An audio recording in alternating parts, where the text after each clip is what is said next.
Olá, aqui é o Mero Maier e vamos falar hoje sobre marketing de influência. Mais um Macecast começando agora e eu já vou aproveitar para dar oi para Thaís. Olá, Thaís. Olá, tudo bem? Como é que estão as coisas por aí? Muito frio? Muito frio, eu estou completamente congelado, mas está tudo certo. Até a gente acabou discutindo aqui qual a luz eu usaria no estúdio hoje e a luz azul veio só para simbolizar esse frio inacreditável que está em Curitiba. Ai, ai. E você, tudo certo por aí? Tudo certo também, né? Animada para falar desse tema, porque eu acho que é um tema que tem muita coisa legal para a gente abordar, assim. Espero que a gente consiga trazer um conteúdo bem legal hoje. Com certeza. E antes de trazer um conteúdo muito legal, a gente vai trazer a nossa convidada, olha só. Temos uma convidada para o programa de hoje. Olá, Vitória. Olá! Olá, pessoal! Tudo bem? Como é que vocês estão? Tudo bem com você, Vitória? Tô ótima, muito feliz de estar aqui, né? Agradecendo mais uma vez o convite. É uma honra poder falar sobre esse tema aqui. É um tema que está sendo muito atual, né? Trazer essa visão aí do marketing digital mais concentrado na influência, nos influenciadores. É isso aí, então vamos lá. Deixa eu até jogar na tela aqui para todo mundo ficar bem esperto do que a gente está falando. O tema do Macecast de hoje, influenciadores digitais. Eu vou aproveitar, já que a Vitória está aqui, a Vitória é especialista na área. Vitória, fala um pouquinho da tua trajetória profissional, o que você trabalha hoje em dia, sobre a sua agência, faz a tua propaganda aí para o pessoal também conhecer um pouco mais sobre você. Então, eu atuo no mercado da publicidade há mais de 6 anos, né? Eu iniciei trabalhando como modelo e sempre fui muito curiosa sobre o universo da publicidade. Logo vi a necessidade de estudar um pouco mais, né, o cenário por trás das câmeras e me apaixonei pelo universo e comecei a estudar sobre o marketing digital e me especializei, né, no marketing digital concentrado na influência, nos influenciadores, como é que funciona esse mercado, todo o estudo que é feito por trás, né, quando um influenciador chega ali no ambiente, no meio digital, para falar sobre uma marca, como é a relação deles com o público. Então, eu sou apaixonada por essa área e amo fazer o que eu faço. E me encontrei mesmo. Bacana. Então, acho que vamos começar a falar, então, porque tem bastante assunto. E aí, sem mais delongas, vamos para o primeiro bloco, definição e papel dos digital influencers. E para começar, eu vou pedir para a Thaís, para você retomar aquele assunto que a gente estava debatendo ontem, porque a gente ontem estava discutindo a pauta do programa, e a Thaís trouxe uma visão bastante acadêmica da transformação aí da comunicação através da segmentação. E eu achei super interessante o que você expôs ontem, então eu até coloquei como primeiro ponto ali da pauta para a gente falar desse cenário. Aqui, ó, vou jogar na tela. As mudanças e as tendências do comportamento de consumo pela segmentação, Thaís. Olha, vamos trazer Philip Kotler. Então, né? Isso, lógico, a gente estava num debate muito, muito quente, para dizer o mínimo. E aí, uma hora eu pensei, não, agora eu vou argumentar muito pesado, né? Aí eu fui lá para os anos 2000, quando eu estava fazendo minha especialização, né? E lembrei muito de uma palestra que eu assisti do Kotler, uma palestra gravada, mas a gente teve a oportunidade de ouvi-lo falar naquela época que o mercado, o público-alvo já deveria ter uma segmentação cada vez mais afunilada, que isso precisava crescer, porque o maior desafio das marcas seria efetivamente chegar na personalização. Então, ninguém mais ia estar comprando um tênis, né? Podia ser Nike, mas se fosse um tênis da Nike, era o tênis da Nike feito para o Homero, né? Era o tênis que era feito para a pessoa. Então, essas questões, elas foram muito bem trabalhadas. E daí, qual que era o desafio lá da comunicação? É como que isso ia ser trabalhado? Porque a gente fala o seguinte, que até a gente chegar nisso, a gente passou por uma série de coisas. Então, era o público-alvo, da segmentação do público-alvo. A gente começou a falar de nicho, aí a gente começou a ver que não estava precisando de mais coisas, a gente chegou em persona, agora a gente está falando em clusters, aí a gente já fala no cruzamento de clusters, e a gente está falando cada vez mais, pegando esses públicos e caracterizando eles de uma maneira muito específica e praticamente personalizando a comunicação, que era um desafio que era apontado lá no início do ano 2000. Só que isso só foi possível por quê? Pela evolução que a tecnologia deu. Que ela democratizou efetivamente, ela possibilitou que muito mais pessoas pudessem ter acesso à tecnologia e do seu conteúdo, enfim, falar a sua opinião também, né? Porque isso também acho que faz parte do digital influencer. Então, basicamente, a gente estava conversando sobre isso e a gente conseguiu chegar numa conclusão de que o digital influencer ele nasce dentro desse contexto como um todo, assim, um contexto muito de que a comunicação precisava ser cada vez mais personalizada, né? O que vocês acham disso, assim?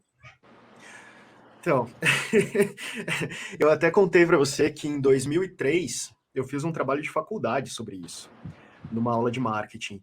E nesse trabalho de faculdade eu falava que, imagine isso, 2003, eu falava que não existia mais família de propaganda de margarina. Aquela ideia de você construir uma família idealizada para você expor para as pessoas um modelo do que seria uma família ideal para que as pessoas buscassem identificação.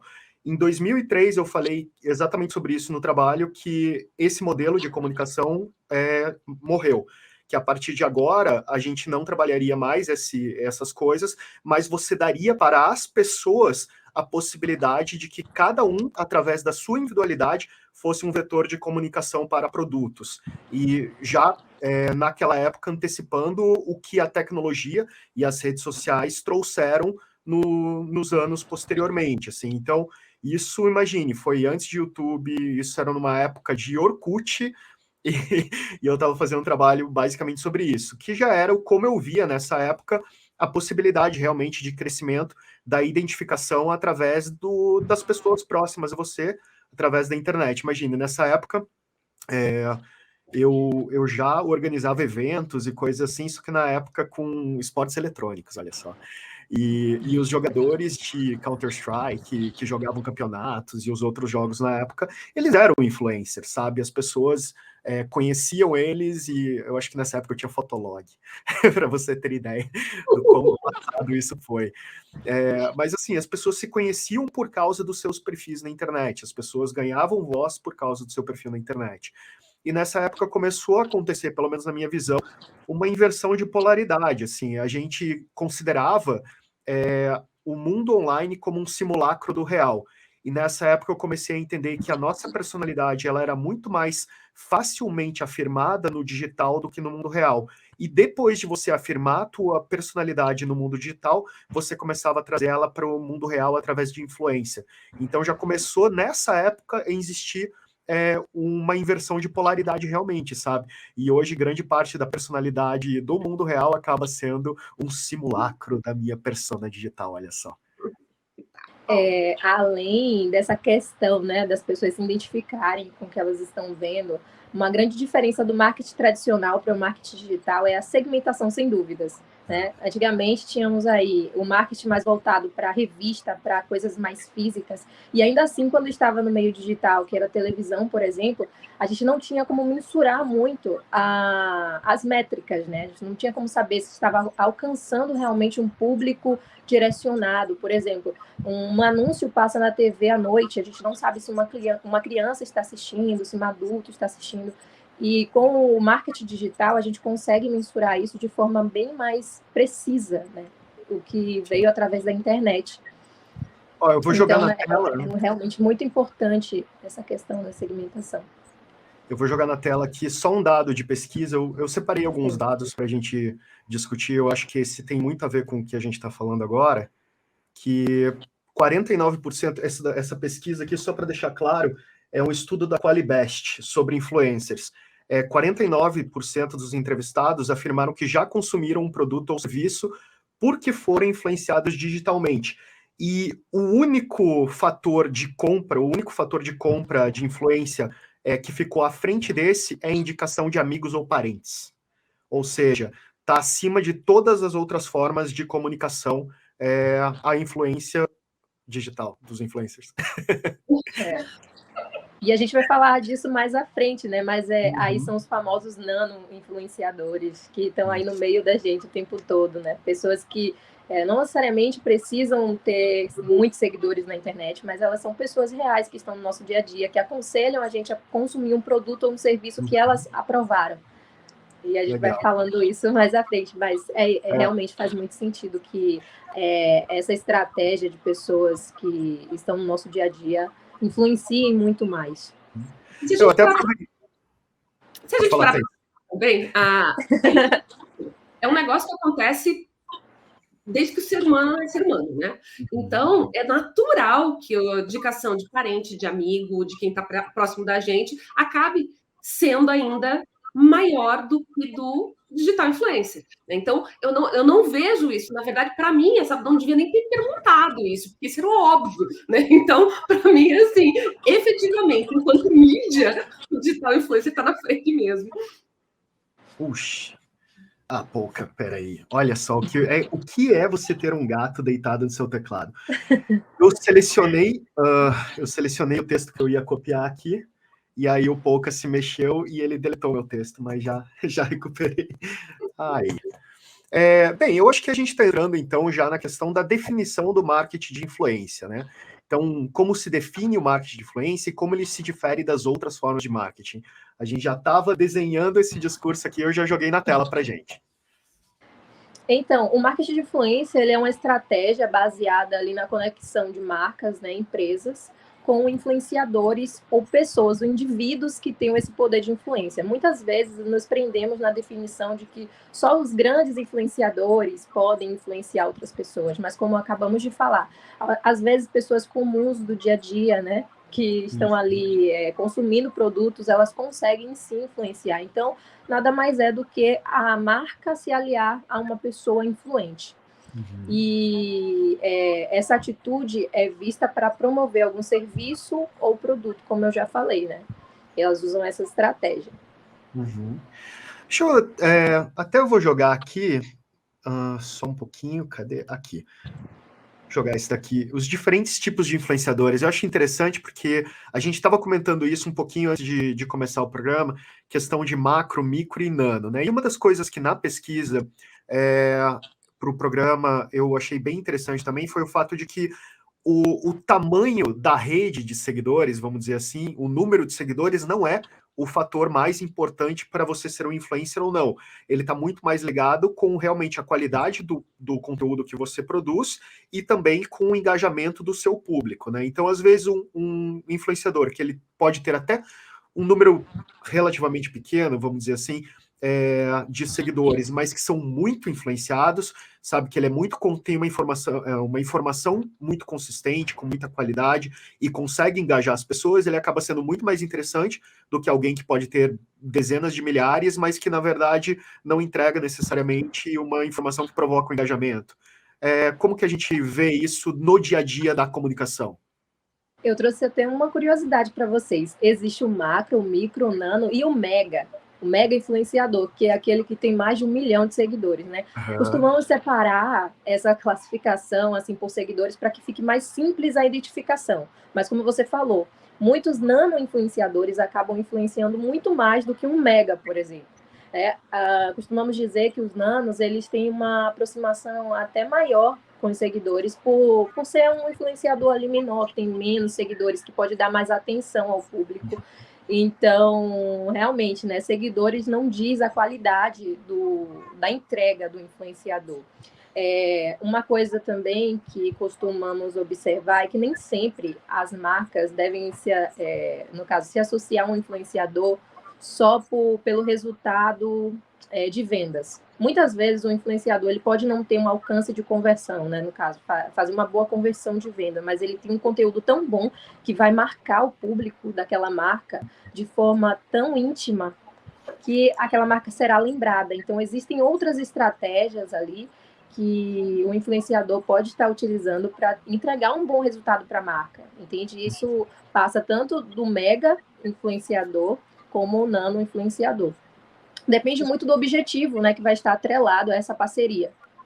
Isso, eu estava pensando aqui enquanto você estava falando, que a gente pode pensar até em influenciadores que eles têm um papel muito mais institucional, para trazer mais relevância até para a marca ou para o produto, né? Enquanto outros, efetivamente, você vai dizer, ó, tem um cupom aqui, coloca na sua tela e vê quanto é que converte, né? Então, eu acho que dá para pensar em estratégias assim bem diferentes. Claro que eu coloquei uma bem do lado, outra bem do outro, mas eu acredito que dá para pensar mais ou menos nesse sentido, né? Sim, sim, com certeza. Para as pessoas entenderem só a diferença, eu fiz uma anotaçãozinha. O macro, ele fica ali por volta de 100 mil a 1 milhão. O micro é de 10 mil a 100 mil.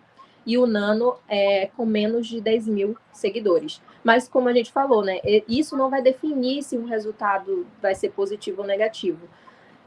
O que vai definir é a entrega mesmo do influenciador, a interação que ele tem com o público, o alcance que ele tem. Tudo isso vai ser um grande diferencial. Nossa, nessas horas eu percebo que eu não sou necessariamente um micro, eu sou um mix de vários nanos. É engraçado, porque eu até estava reclamando para a Thaís recentemente, que eu nunca fiz nada nas minhas redes sociais sobre meus livros, por exemplo. Eu nunca construí, na verdade, um perfil de autor. Dos meus seguidores, acho que no Insta, que é onde eu mais uso, que tem 14 mil, eu tenho público por causa dos vídeos que eu produzia na NZN, principalmente, que eles tinham uma popularidade muito grande. Eu tenho um público muito grande do futebol americano, por causa dos 10 anos aí de futebol americano, especialmente com o Mo Hollers. Tem um público muito grande de gastronomia, que é o público que me ama e me odeia ao mesmo tempo, que eu só posto foto de comida. E tem, obviamente, o público do Pouca, né? Que é foto de gato, é o que mais rende na internet. Então, assim, e para os livros, embora o primeiro livro eu publiquei em 2019 e o segundo em 2022, então, assim, são recentes, se for parar para pensar, mas eu nunca construí um público de literatura, eu nunca conversei com um público de literatura.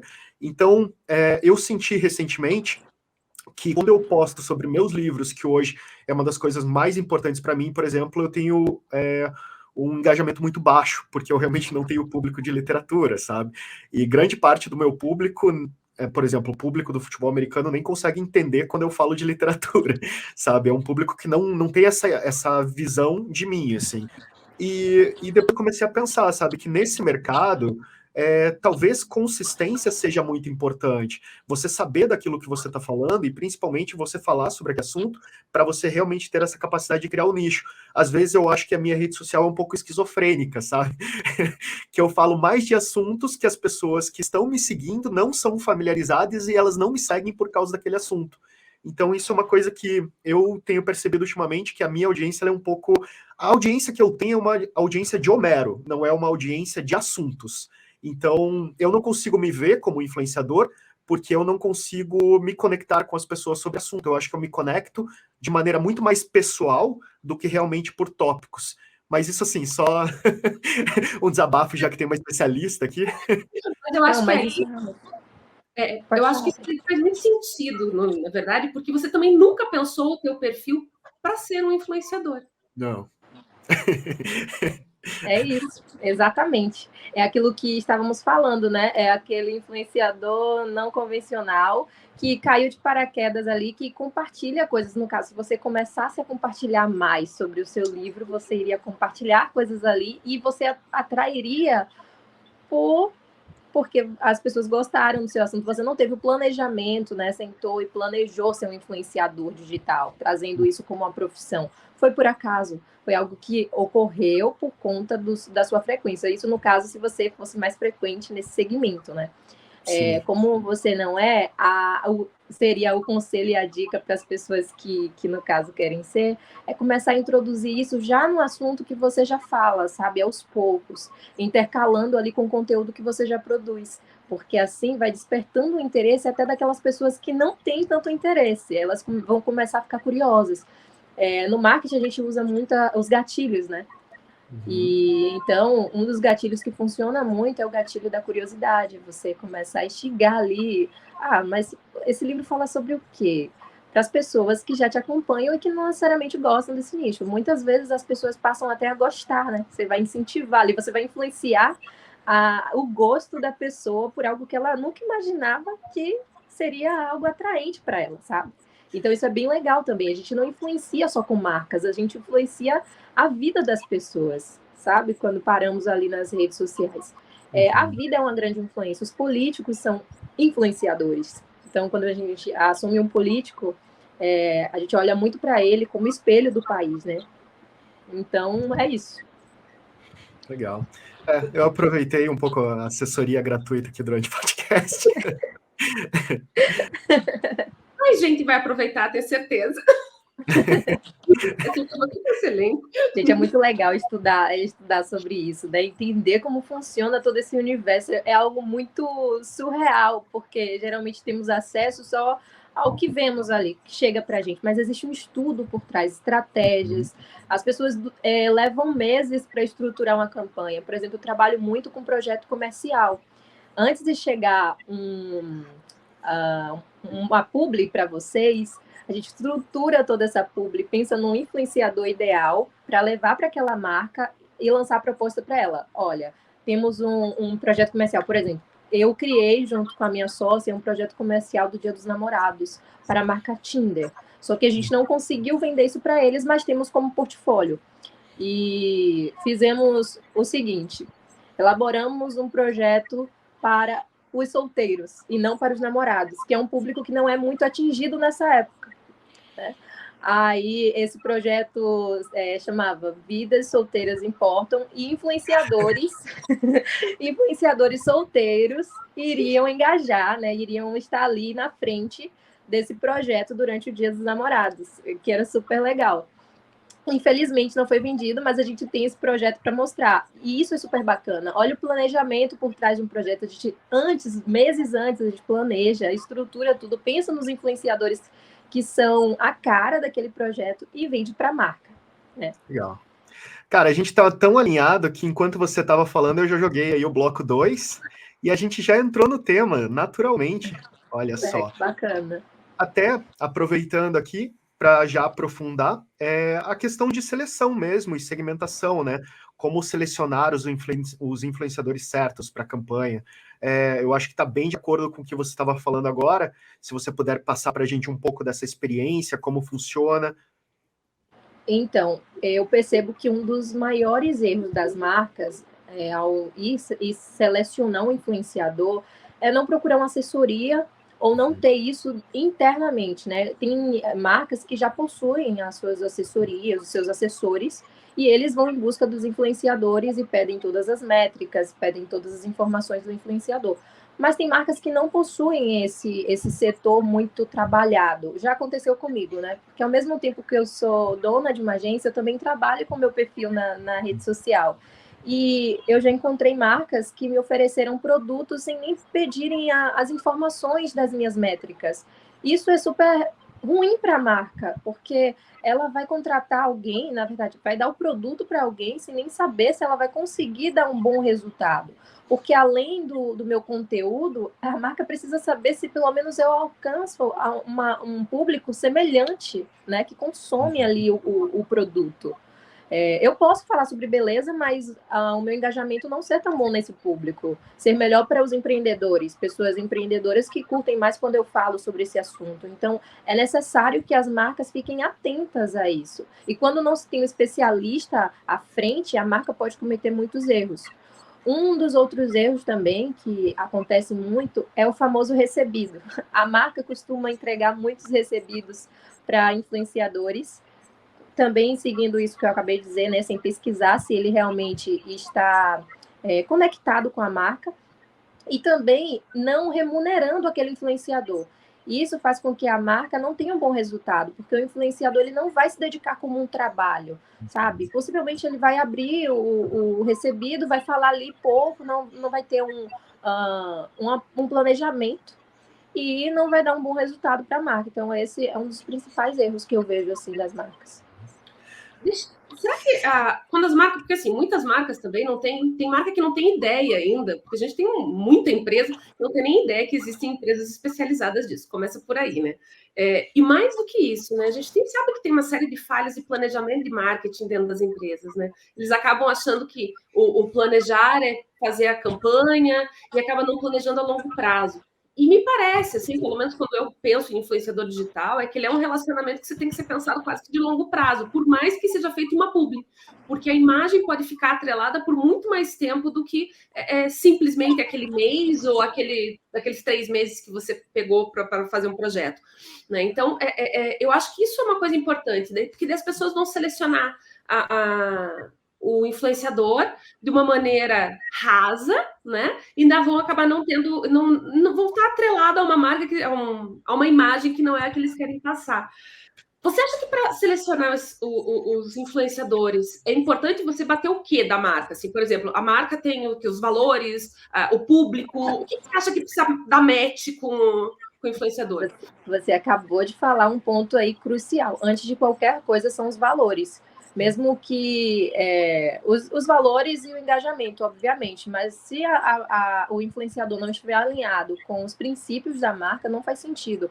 Por exemplo, uma marca vegana fazer parceria com um influenciador que consome muita carne ou que consome muito churrasco, né, que posta aquilo ali diariamente, não faz sentido. O público vai ficar assim, sem entender, não vai atingir as pessoas certas. Então, os valores da marca e do influenciador é uma parte determinante. A relevância do público também, se aquele público é engajado, se aquele público ele tem uma conexão muito forte com o influenciador, a credibilidade e a confiança que o influenciador tem com aquele público, porque hoje, inclusive, isso está muito complicado, né? Os influenciadores têm aceitado, até por falta de orientação, muitos trabalhos que não são interessantes para a imagem deles, né? E isso é muito arriscado, porque ele acaba perdendo mais do que ganhando. Ele pode ganhar aquele serviço, aquele contrato, mas ele perde em outras marcas também. Aí já entramos na dica para os influenciadores, que é interessante que ele também tenha a assessoria ali como parceiro para orientar ele em relação a isso, né? Tanto a marca deve ficar atenta no momento de contratar, como o influenciador deve ficar atento à marca que está chegando para contratar ele. Não aceitar qualquer proposta, e sim uma proposta que esteja alinhada com o conteúdo e com o valor dele também, né? É um jogo de dois lados aí que a gente precisa observar, tanto de um lado quanto do outro. É engraçado, eu já tive essa experiência de ver dentro da agência as pessoas batendo valor de contratação do influencer com o número de seguidores, comparando um com o outro, só assim, não, esse daqui tem 20 mil seguidores e custa X, aquele tem 30 mil e custa Y, então a gente vai fazer com esse ou com aquele, sabe? Como se fosse, sei lá, meio que um CPM de influenciador, entendeu? Sem medir realmente engajamento, sem levar em consideração as outras coisas, levando única e exclusivamente em consideração o número de seguidores, que para mim é uma métrica completamente absurda. Geralmente tem um cálculo que a agência faz, ou usa um programa para fazer esse cálculo, ou pode ser feito por análise mesmo, né? A pessoa sentar para analisar o perfil.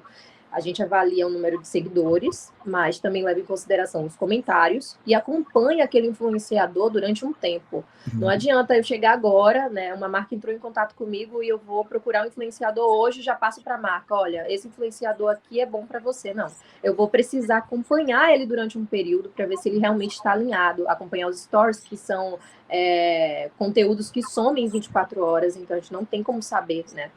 Precisamos acompanhar. E é isso, acompanhar curtidas também. Tem todo um cálculo por trás, não só de seguidores. É arriscado fazer isso, até porque hoje temos métodos ilegais que não são legais, não são bacanas de fazer, que é comprar seguidores, né? E a gente precisa estar atento a isso.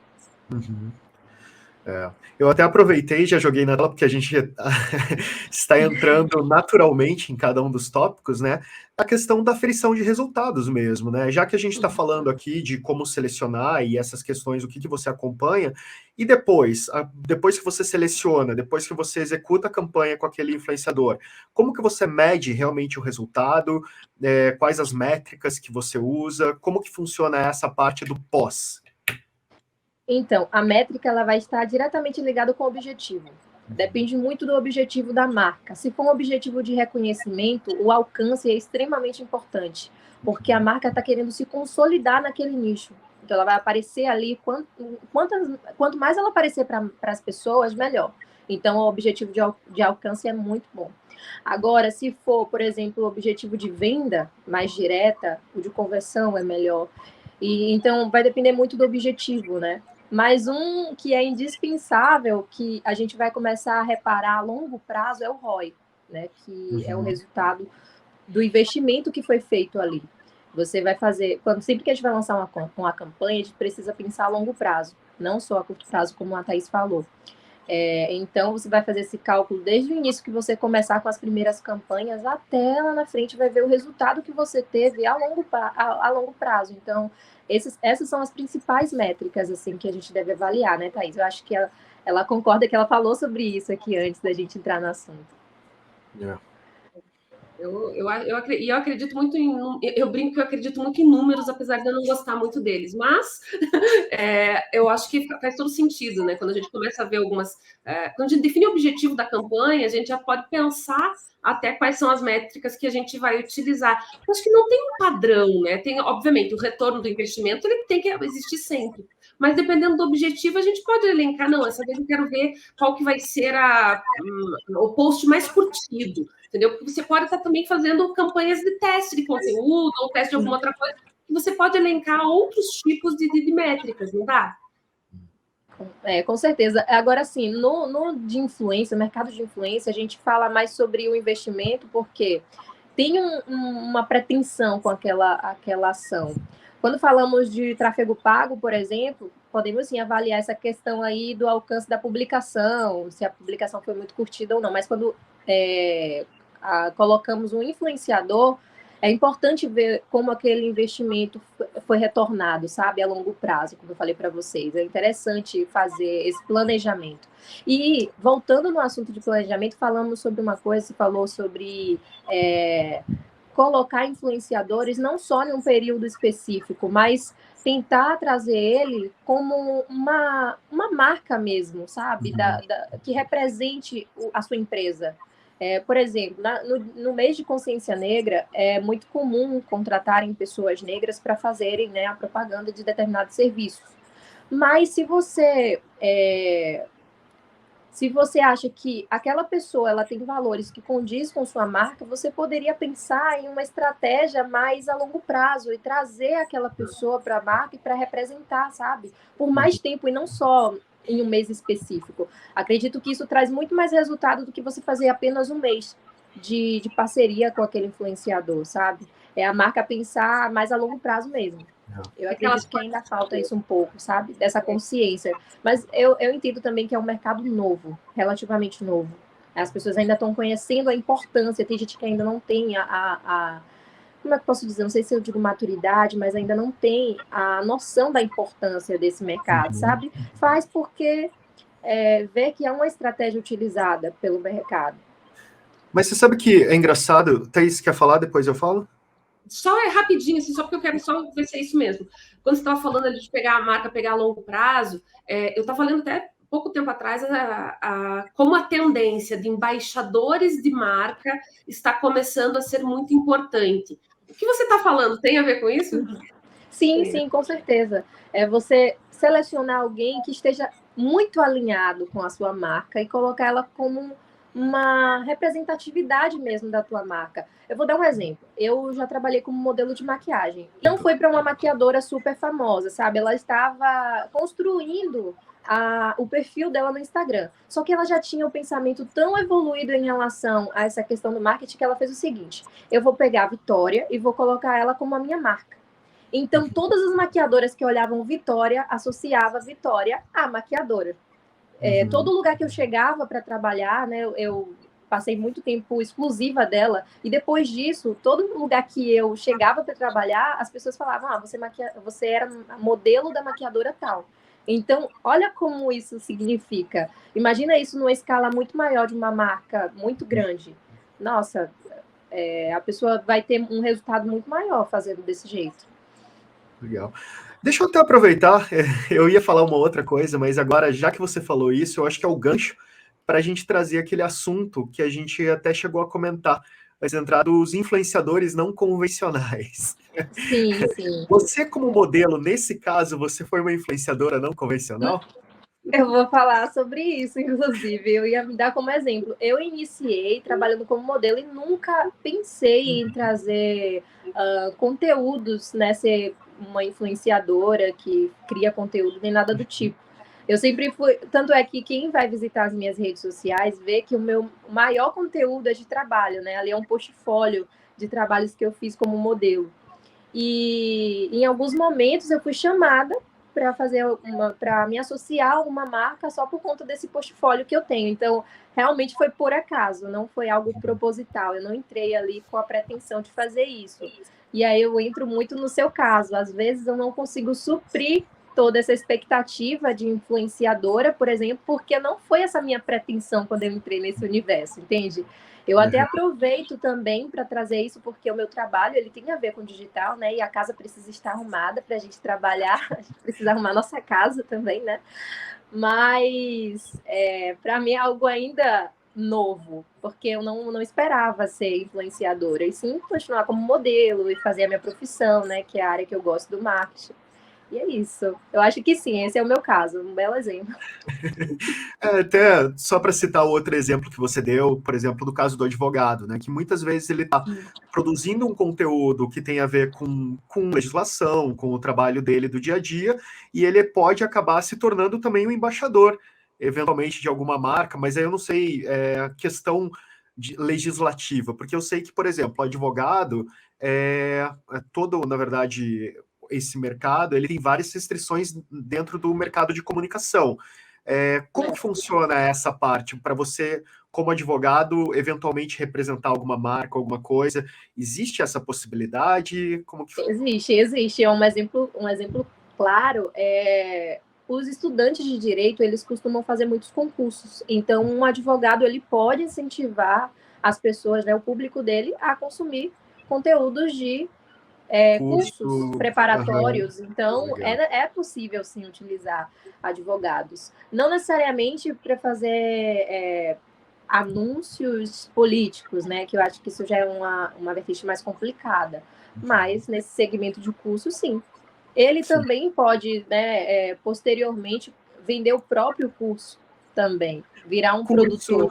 Livros, eu acho que tem todo, criador. Principalmente essa questão meio acadêmica, assim, que intelectual, acadêmica, acaba sendo um mercado muito certeiro, né, para pessoas que estão produzindo esse tipo de conteúdo, porque você está falando, em grande parte, diretamente com estudantes também e tudo.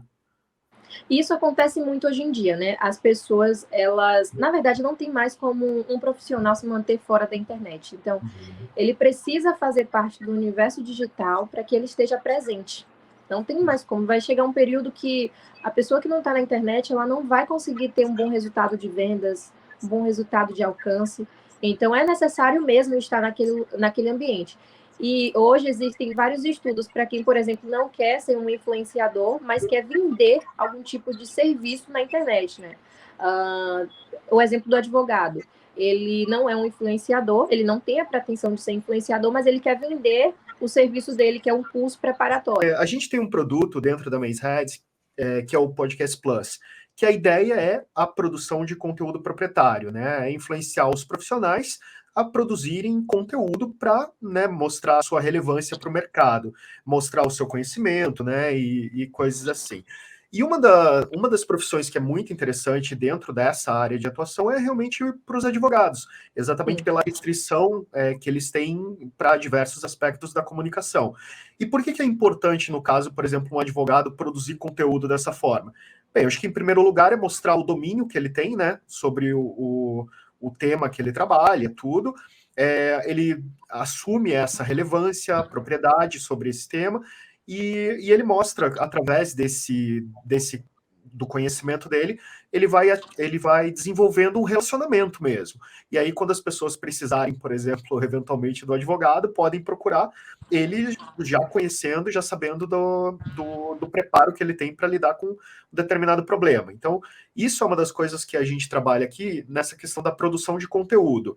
E, de certa forma, existe uma convergência bem grande entre o produtor de conteúdo e o influencer, principalmente quando a gente fala, acho que dos não convencionais, porque é a pessoa que ela está usando a sua experiência profissional e a sua posição profissional, muitas vezes, para falar sobre um determinado tema, e eu acho que isso acaba trazendo essa convergência muito grande. Uma coisa muito bacana que você falando agora, é interessante a gente diferenciar uma coisa. Existe o influenciador digital e existe também o criador de conteúdo. O criador de conteúdo, ele pode ser tanto o influenciador, como também só o criador. E o influenciador não necessariamente vai ser o criador, né? A gente precisa sinalizar isso. No caso do advogado, ele pode ser o criador de conteúdo e um influenciador. No caso, utilizando aqui, por exemplo, a estratégia do podcast. Ele vai criar autoridade no tema e vai atrair mais pessoas para que consumam os conteúdos dele e consumam também os serviços que ele disponibiliza. Então, é realmente super importante isso. Agora, não necessariamente o influenciador vai sempre criar o conteúdo. Às vezes tem uma pessoa ali por trás, né? Por exemplo, sempre criando o conteúdo para aquele influenciador. É bem bacana a gente sinalizar essa diferença. Talvez a gente possa dizer que o influenciador não necessariamente precise se tornar uma autoridade no assunto. É isso? Não, na verdade ele precisa também ter autoridade no nicho que ele está. Mas ele não vai necessariamente criar todo o conteúdo por trás da representação dele. Pode ter Vitória fazendo a representação e vocês criando o conteúdo para que Vitória expresse. Então, a figura do influenciador é a representação, é estar representando. Mas o influenciador, ele pode ser, sim, criador de conteúdo. Eu conheço várias influenciadoras que sentam, planejam, criam conteúdo do início ao fim. Não tem ninguém ali por trás, sabe? Mas tem influenciadores que precisam de uma equipe por trás, resolvendo tudo.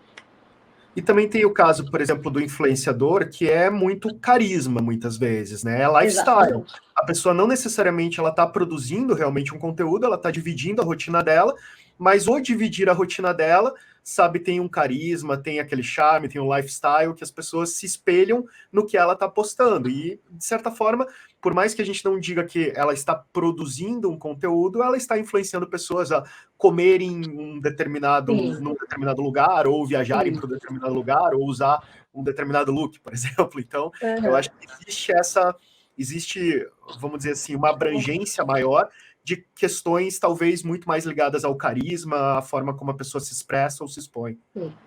Eu vou trazer um exemplo para vocês, para que vocês entendam como funciona isso. A Boca Rosa, um tempo atrás, ela trouxe, né? Ela abriu o planejamento dela de stories. E isso foi bem comentado, né, nas redes sociais. As pessoas não sabiam como é que funcionava. Então, é exatamente assim. O criador de conteúdo, ele faz o planejamento. Vai acordar, tomar café e fazer... exatamente assim. Vai acordar, vai tomar café, vai mostrar tudo isso. E às vezes a gente não pensa que tem alguém por trás fazendo aquele planejamento ali, mas tem. Ela, no caso, faz o próprio planejamento dela com a equipe. Mas existem equipes especializadas só para fazer isso para o influenciador. E o influenciador, ele só vai ser aquela pessoa carismática que vai chegar e vai seguir todo aquele planejamento. É, inclusive, surreal imaginar que isso acontece, mas acontece muito por aí. Muito. Bem, já que a gente... Só deixa eu finalizar. O bacana a gente pensar nisso também é que a gente começa a perceber o seguinte, que a diferença, na verdade, quando a gente fala em produção de um conteúdo proprietário, é que a gente está falando em alguma coisa mais profunda, alguma coisa que vai ter uma relevância, sei lá, mais diferenciada. Agora, quando a gente vai para esse tipo de conteúdo, mais lifestyle mesmo, a gente acaba pegando um público que realmente está querendo se espelhar, está querendo se inspirar, está querendo se reconhecer também. Então, são coisas diferentes, porque eu acredito que num deles você está lá numa pegada 100% racional. Estou aqui para aprender alguma coisa. No outro caso, eu estou aqui emocionalmente conectada com aquela pessoa. Eu acredito que existe uma conexão entre os dois, né? Por exemplo, se eu trabalhar na assessoria, fazendo um assessoramento mais específico ali, conduzindo o planejamento, eu vou estar construindo uma audiência fortalecida para quando ela chegar aqui, fazendo podcast, já ter um público aquecido para consumir aqui o podcast e trazer ainda mais públicos novos, né? Porque é muito importante, por exemplo, termos comentários, pessoas que estejam engajadas no momento que uma pessoa chegue para fazer uma participação, por exemplo, no podcast e tudo mais. Então, eu acredito que está tudo muito trançado, né? Tudo é muito importante no meio digital, nada é em vão, nada é por acaso, é tudo muito calculado. E quem sabe fazer esse cálculo geralmente é que dá certo, né? Tem que ter equipe ali por trás de tudo. Pessoal, a gente já está falando de estratégia, a gente vai aprofundar um pouco mais, mas antes da gente aprofundar um pouco mais essa questão de estratégia, eu preciso jogar na tela para a Thaís, especialmente. Ontem ela falou para mim que não era para eu me basear em mim para algumas coisas que eu falei, mas eu trouxe esse dado da pesquisa que eu achei ontem, que eu achei incrível, que 40% dos millennials, ou seja, eu me encaixo aí de quem nasceu entre 80 e meados de 90, dizem que os youtubers que acompanham os compreendem melhor do que seus próprios amigos. Eu estava falando ontem sobre influenciadores, eu falando, cara, eu nunca mais preciso ter contato com outro ser humano porque eu ouço podcast e eu assisto YouTube. Mas assim, por mais que seja brincadeira, eu achei interessante porque realmente essa identificação com os produtores de conteúdo e com os influenciadores que estão expondo a sua personalidade, o seu lifestyle, e inclusive que estão produzindo conteúdo intelectual ou não na internet, eu me identifico muito com essas pessoas. Muitas vezes eu estou lendo e pesquisando temas, por exemplo, que as pessoas trabalham, e eu escolho essas pessoas, eu escolho quem eu vou ouvir, quem eu vou assistir, de acordo com os meus interesses. Então, eu crio meio que vamos dizer assim, um mix de influenciadores que falam exatamente sobre as coisas que eu gosto, que eu me interesso, e que influenciam, inclusive, o meu consumo de conteúdo no geral. Então, as músicas que eu ouço, as séries que eu vejo, os filmes que eu vejo, estão de acordo com, por exemplo, também essas pessoas, que acaba meio que se tornando quase como se fosse um diálogo indireto sobre os temas que eu gosto. E ontem eu estava falando sobre isso e a Thaís, não, você não é base para essa pesquisa. E aí depois eu descobri que eu estou dentro de 40%, Thaís. É um volume bem grande de pessoas que consideram essas coisas muito próximo do que eu considero, por exemplo. Mas assim, vamos combinar que nesse ponto concordo com você. Mas se a gente colocar os outros detalhes de você, não vai. A gente pode esquecer esses 40%. Fácil. Então, daí eu seria 0,0001% da pesquisa.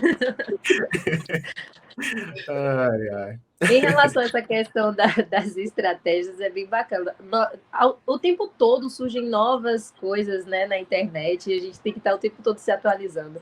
Uma das novas estratégias que mais tem dado resultado é a estratégia dos influenciadores abrirem o produto junto com a audiência deles. É uma das estratégias que mais está dando certo. Se chama unboxing, eu acho. Isso. Unboxing. E aí, essa estratégia é a que mais dá certo atualmente. O influenciador fazer um store ou um Reels, abrindo o produto junto com a audiência. Elas se sentem conectadas, elas se sentem assim, nossa, eu faço parte da vida daquela pessoa, ela está abrindo aquilo comigo. É muito interessante mesmo. Cara, isso e também, né, como eu falei, o Reels, ele é uma das melhores estratégias, não tem como fugir. O formato é o melhor. Deixa eu trazer aqui, já que a gente já está falando para essa parte já de tendências e tudo, eu até queria fazer uma pergunta um pouco mais sobre tendência mesmo, né? Eu tenho visto uma migração muito grande para o TikTok, por exemplo, né? Então, e eu recentemente também comecei a usar o TikTok, ainda estou testando e vendo o que dá para fazer, então, assim, não existe... Até o momento não existe nem proposta, nem estratégia, eu estou só realmente conhecendo a ferramenta. Mas até tiveram alguns vídeos que viralizaram lá, grande parte na época da eleição, e aí tem uma experiência muito interessante que o meu engajamento e a minha entrega no Instagram, eles morreram durante o período da eleição. Eu falei muito sobre política, a Vitória está me conhecendo agora, mas eu passei os últimos 4 anos sendo um crítico muito ferrenho do governo Bolsonaro, e eu publiquei muita coisa, e eu publicava artigos, vídeos, e o meu alcance no Instagram, ele acabou. Assim, eu tinha...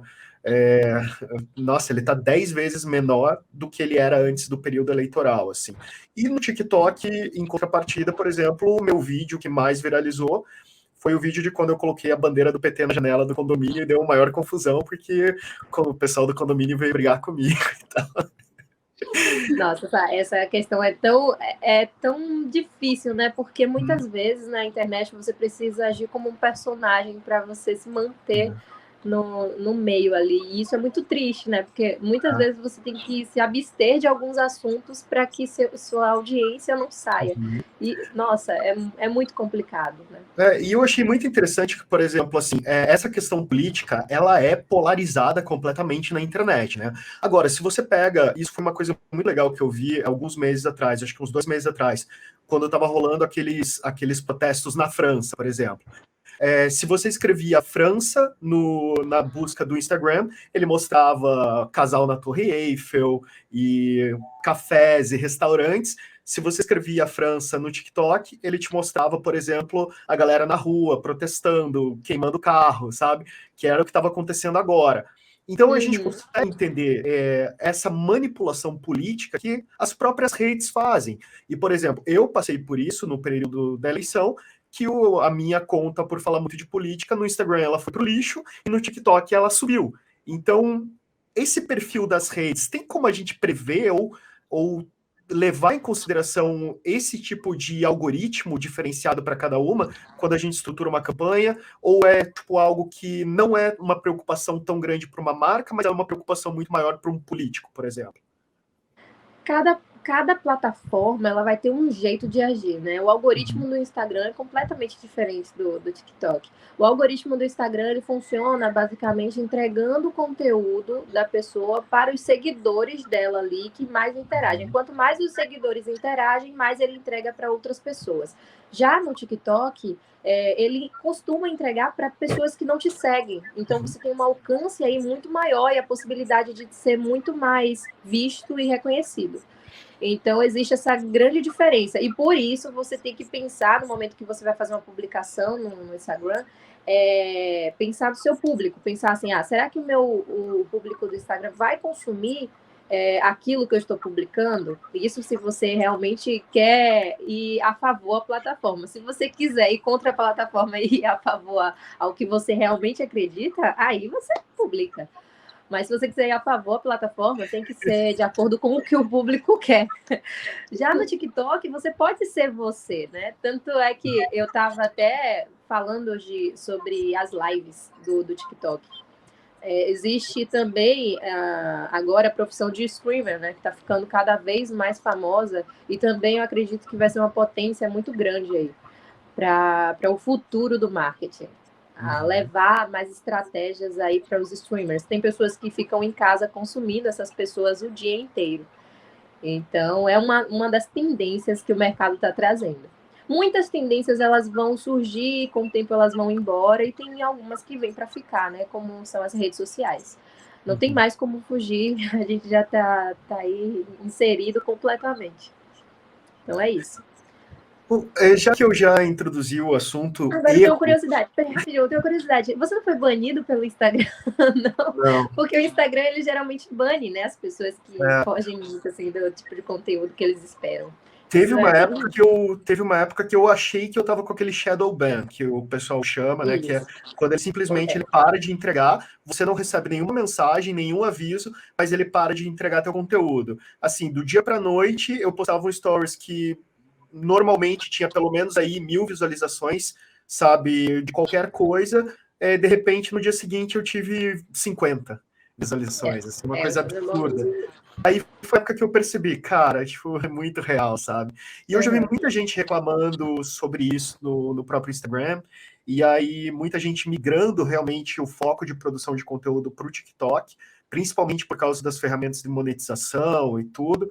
Então, eu tenho visto uma migração muito grande, realmente, de produtores de conteúdo para plataformas como o próprio TikTok, né? E aí... Sim, uma outra tendência, Thaís, que Thaís estava falando muito sobre o nano, né? É isso mesmo, o nano influenciador é a tendência do momento. As marcas, elas estão começando a olhar para essas pessoas e falar, elas têm um poder de influência muito grande.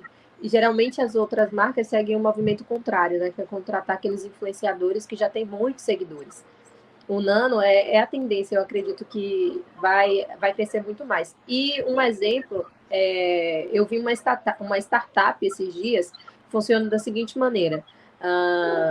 Eles pegam pessoas do dia a dia, nano influenciadores, pessoas do dia a dia, e colocam nesse aplicativo para indicarem cupons de desconto para as outras pessoas que estão ali ao redor. E elas recebem uma comissão, se eu não me engano, recebem uma comissão por cada indicação que elas fizerem. Isso também é um marketing de influência, né? Elas vão indicar ali as pessoas que estão próximas e vão receber um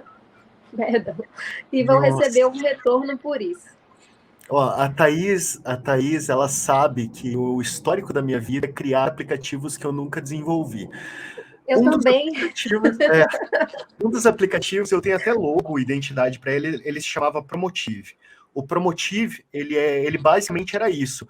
Por exemplo, se você comprava, sei lá, você comprou uma TV, por exemplo, e aí você escanearia o QR Code da sua TV e ele te daria acesso a você ter materiais sobre aquela TV e você poderia ter cupons sobre a tua TV. O ponto é, você só teria isso de produtos que você já consumiu para que você tivesse propriedade em falar sobre eles. E a partir do momento que outras pessoas consumissem o produto que você consumiu, você, gerava bônus que você poderia reverter em descontos e outras coisas assim. Nessa startup, não necessariamente você precisava consumir, eu acredito, eu não sei, eu não entrei no aplicativo, mas era uma startup direcionada para pessoas que consumissem mesmo, ou que gostassem do produto, elas indicassem para outras pessoas e receberiam uma comissão ou uma porcentagem de desconto. Eu achei muito bacana, eu acho que é uma tendência aí. Se não pelo aplicativo, mas as marcas fechando com influenciadores menores, assim. Mas eu acho que isso é realmente a tendência, né? Hoje a gente consegue fazer através dos influenciadores, não necessariamente através, por exemplo, de um app propriamente dito, mas que a tendência e o que era a proposta do Promotive quando eu estava criando era exatamente pulverizar realmente a opinião que as pessoas têm sobre o produto que elas estão consumindo. Eu acho que isso realmente hoje, nesse cenário de redes sociais, nesse cenário em que é tão fácil você produzir conteúdo, você expor o que você pensa, o que você fala, basicamente você consegue outras ferramentas e você usa as próprias redes sociais, você não precisa de uma plataforma específica para fazer isso. Mas com certeza isso é uma tendência de comunicação que remonta ao que a Thaís falou lá no começo sobre o cenário desde a década de 90, basicamente, que é a segmentação. Mas sabe que eu ouvindo vocês conversar aqui, eu estava pensando, a base disso tudo também é muito a ideia de você ouvir a avaliação dessa estratégia que vocês estão comentando, né? É ouvir a avaliação do outro, não é só a indicação, entendeu? Eu posso indicar um produto que eu não usei, me disseram que é bom. Agora não, eu vou dizer assim, compra porque é muito bom, compra porque é legal, vai valer a pena. Não, nossa, eu uso sempre, né? Então, são posições diferentes. E se você começa a fazer isso dentro da tua rede de uma forma organizada, eu não tenho dúvida que a chance disso virar não só uma tendência, mas uma ferramenta muito poderosa de marketing é grande, porque você está falando o seguinte: primeiro, eu confio o suficiente no meu produto para que isso se torne uma rede, né? Primeira coisa. Né? E a segunda coisa é que você vai ter os primeiros você até vai controlar. Depois disso, isso vai crescer sozinho, de maneira orgânica. Na verdade, essa estratégia ela já foi usada durante muito tempo, só que hoje ela está entrando ali mais presente no digital. Mas vocês vão lembrar do que eu estou falando. Algumas marcas de cosméticos bem famosas fizeram isso durante muito tempo. Você comprava um kit de maneira mais barata e repassava esses produtos para outras pessoas. E assim elas também se tornavam revendedoras e fizeram aí uma escala enorme, né? Que é a pessoa comprar, gostar do produto e começar a ser representante da marca. É basicamente a mesma coisa, só que agora a gente vai ter isso mais fortalecido no meio digital, né? Basicamente aproveitando a estratégia que já era feita no marketing tradicional, passada agora para o meio digital, que é bem interessante avaliar. Muito bacana mesmo. Eu trouxe Eu até nem esse havia dado pensado nisso antes, veio o insight agora. Sim. esse dado do YouPix. Essa pesquisa, eu só vou falar o dado, só 10% do público dessa pesquisa de 2019, desse público entre 18 e 34 anos, afirmou nunca ter sido influenciado pelo meio digital. Então, assim, 90% assume que é influenciado. Só que esses dados são de 2019. Então, essa pesquisa do YouPix, que é uma pesquisa bem legal, que eu trouxe esses dados que eu falei anteriormente, esse também, ela é de 2019, ou seja, isso é pré-pandemia. E o que a gente do mercado de comunicação percebeu durante esses últimos anos foi uma forte tendência de digitalização da comunicação, né? Enfim. Então, eu acho que hoje, se essa pesquisa fosse refeita, a gente estaria falando muito próximo de 100% das pessoas influenciada, né? Tipo, no meio digital. É muito difícil comparar, por exemplo, os dados pré-pandemia com os dados atuais. Então, acho que as próximas pesquisas que saírem nos próximos anos vão trazer realmente números muito mais relevantes, inclusive. Teve até um número que eu levo. Pode falar. Eu não tenho dúvida disso, e eu vou dizer para você que é 100% não só dessa faixa etária, de qualquer faixa etária. E de qualquer faixa etária, quando eu estou falando da minha mãe, que tem mais de 70 anos, entendeu? E que daqui a pouco ela ela me manda um link dizendo assim: olha que legal isso aqui. Entendeu? E ela quer comprar, e ela vai e compra. Então, assim, se a gente parar para pensar, uma coisa que pré-pandemia não acontecia com tanta frequência. Primeiro, porque eles não estavam, as pessoas mais, principalmente os mais velhos, eles não estavam acostumados a utilizar como ferramenta de compra. Eles se sentiam inseguros. Com a pandemia, essa insegurança foi obrigada a assumir. Eles precisaram daquela ferramenta. E com isso, gente, mudou muita coisa. Então, há um tempo atrás se falava, né, que quando você vai falar com um público um pouco mais velho, não, vamos investir em outro tipo de canal de comunicação e tal. Uhum. Hoje em dia, nossa senhora, vale mais a pena. Se duvidar, você pega mais esse público, às vezes, do que o pessoal. É verdade, é verdade. Eu tenho ainda um apreço pelos outros canais também. A minha agência, ela trabalha tanto com o canal tradicional, que é a montagem de eventos, o live marketing, que é aquele marketing ao vivo, como também o segmento agora do marketing digital, né, que são os influenciadores. Eu acredito que uma marca, quando ela está presente em todos os ambientes, quanto mais presente ela está, mais ela se conecta com as pessoas, né? Mais as pessoas vão reconhecer essa marca. Então, se em um evento de cabelo, a marca ela tá ali presente, ela tá conectando pessoas que estão no evento.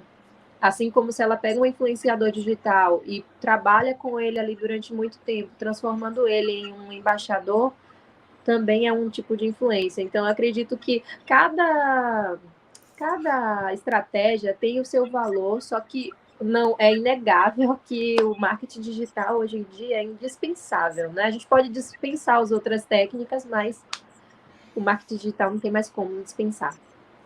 E vamos trazer, então, aquela pergunta muito especial, né? Que para quem está assistindo, para quem está interessado realmente em se tornar um influencer, você que tem uma agência que trabalha com esse mercado diretamente, que pesquisa novos influencers, busca oportunidades para as empresas, como que a pessoa hoje, o que ela pode fazer para ela se tornar um digital influencer, e aqueles que já têm uma influência, quais as dicas para eles crescerem? Então, eu costumo dizer que a primeira característica forte que um influenciador deve ter é a definição do nicho. Mas eu vou falar aqui que antes disso é autenticidade, sabe? Hoje em dia, muitos influenciadores acabam crescendo mesmo sem ter um nicho definido. Isso já mudou muito, o cenário já se alterou completamente, como a gente estava falando. Às vezes uma pessoa ela não tem nem ideia de que ela vai postar um vídeo e vai viralizar.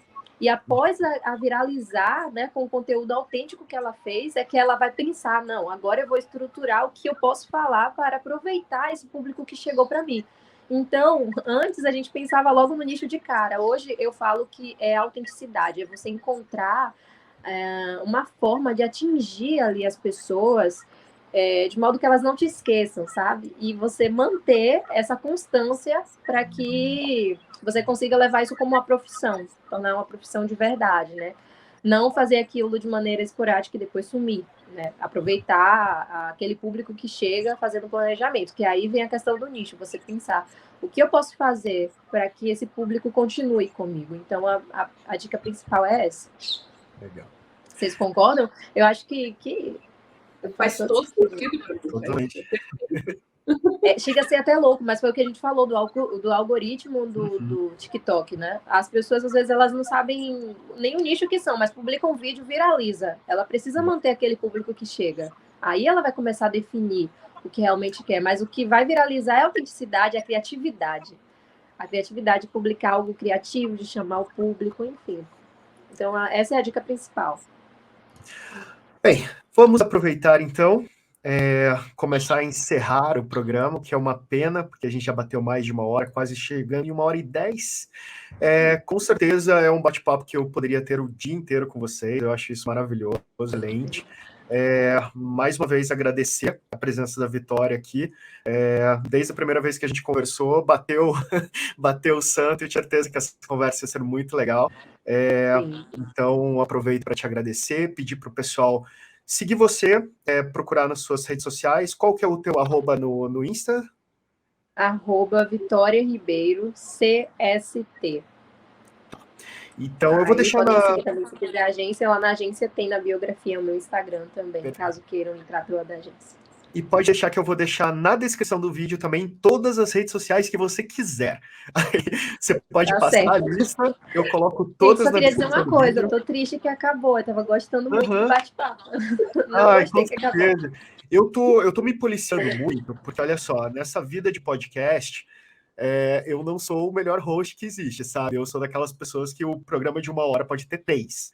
Então, eu tô tentando me policiar agora, porque esses podcasts a gente tá aproveitando, gravando durante horário comercial, com outros compromissos aí durante o dia, porque se essa fosse uma conversa que a gente tivesse principalmente ao vivo, com o público mandando comentário, fazendo pergunta, claramente ela ia perder o controle, sabe? E a gente estaria pensando aí num programa de 3 horas fácil. Mas eu vou caminhando agora para o encerramento do programa, pedindo também para que quem assistir esse programa mande suas perguntas, a gente vai responder todo mundo. E com certeza já vou deixar aqui o canal aberto para que a Vitória volte para a gente falar de outros temas de comunicação, porque foi um prazer tê-la aqui no MazeCast. Muito obrigada, eu que agradeço, gente, pelo convite. Estou triste que acabou, mas é isso. Vamos ter outras oportunidades de conversar ainda mais. A conversa foi muito proveitosa. Aprendi muito com vocês também. E tenho certeza que o público que está assistindo aí vai gostar bastante aí desse conteúdo que estamos trazendo. Obrigada pelo convite, pessoal. Olha, muito obrigada. Adorei conhecer você. Eu não te conhecia ainda. Nossa, foi incrível, incrível. Só agradecer mesmo. Então é isso, pessoal.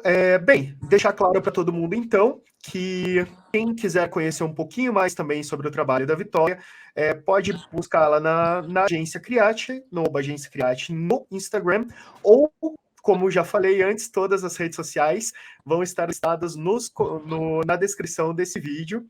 E quem quiser conhecer um pouco mais sobre a Mazehead e o trabalho que eu e a Thaís estamos fazendo com essa comunicação super disruptiva, novos formatos, novas tendências, pode também acessar o mazehead.com, o Mazehead, @MazeheadMKT nas redes sociais, já são todas. Enfim, todas as redes sociais do presente, passado ou futuro, @MazeheadMKT, todos vão ser nossos. Então, é isso. Ou tem um QR Code na tela. Acessando pelo QR Code, você vai direto para o nosso site, onde também tem lá listadas as redes sociais da empresa, além de outros vários trabalhos e outras questões que a gente vai estar sempre atualizando. É isso, esse foi o MazeCast, e eu espero vocês nos próximos programas também.